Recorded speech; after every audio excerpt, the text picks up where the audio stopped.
স্বামী বিবেকানন্দ একদিন শ্রী রামকৃষ্ণ পরমহংসদেবের কাছে গিয়ে বললেন যে আপনার মা ভবতারিণীকে একটু বলুন না, আমার যে এত অর্থ কষ্ট, আমাকে একটু ধনবান করে দিতে। বলেন কি? মা তো আপনার কথা শোনে। শিষ্যের এই প্রশ্নের উত্তরে গুরুদেব তখন বললেন, উনি তো আমার মা, তোর কে?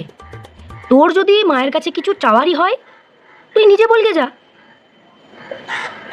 এই শুনে, মানে গুরুদেবের এই কথা শুনে শিষ্য যতবারই মা ভবতারিণীর কাছে যায় ততবারই তার ওই অর্থ সংকটের কথা আর বলতে পারে না। আচ্ছা। হ্যাঁ, বারবারই তিনি মা ভবতারিণীর উদ্দেশ্যে এটাই প্রার্থনা করেন যে মা, আমাকে তুমি জ্ঞান দাও, ভক্তি দাও, বিবেক দাও, বৈরাগ্য দাও।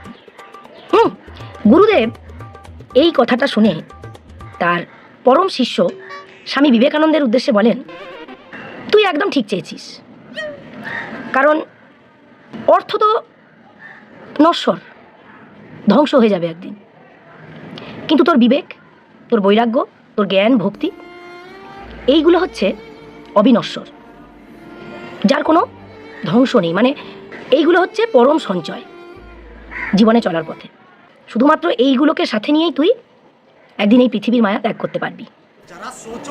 ঠিক সেরকম, ঠিক সেরকম এই যে যারা সোশ্যাল মিডিয়ায় কাজ করো, একটা কথা মাথায় রাখবে, এই যে লাইক, কমেন্ট, শেয়ার, এইগুলো কিন্তু ক্ষণিকের সুখ।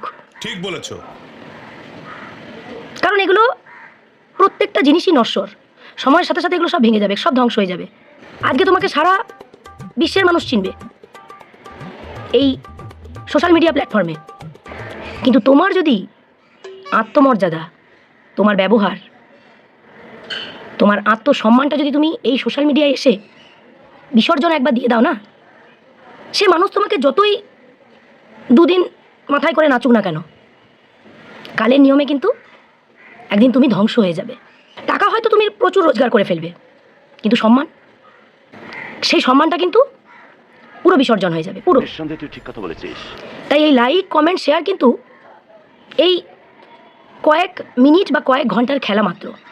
এগুলো সব জীবনে চলার পথে না তুচ্ছ পদার্থ, তুচ্ছ, যা নশ্বর, যা ধ্বংস হয়ে যাবে। আমাদের প্রত্যেকেরই এটা মাথায় রাখা উচিত যে এই সোশ্যাল মিডিয়াটা কিন্তু একটা এন্টারটেনিংয়ের জায়গা, একটা এন্টারটেনমেন্টের মাঠ। সেখানে জীবনের গলি থেকে রাজপথ পর্যন্ত দেখানোর কোনো প্রয়োজন নেই।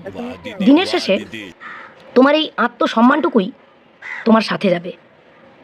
এই লাইক, কমেন্ট, শেয়ার কিন্তু পৃথিবীর এই রঙ্গমঞ্চেই পড়ে থাকবে। বোঝাতে পারলাম তো? চলো আজকে এটুকুই। আজকে যে মহামানবের জন্মদিবস, স্বামী বিবেকানন্দ, তার আদর্শ ও জ্ঞানের প্রতি আমার শ্রদ্ধা এবং তাকে শতকোটি প্রণাম জানিয়ে আজকের এই ভিডিওটি আমি এখানেই শেষ করছি। তো চলো, টাটা, আবার কালকে দেখা হবে।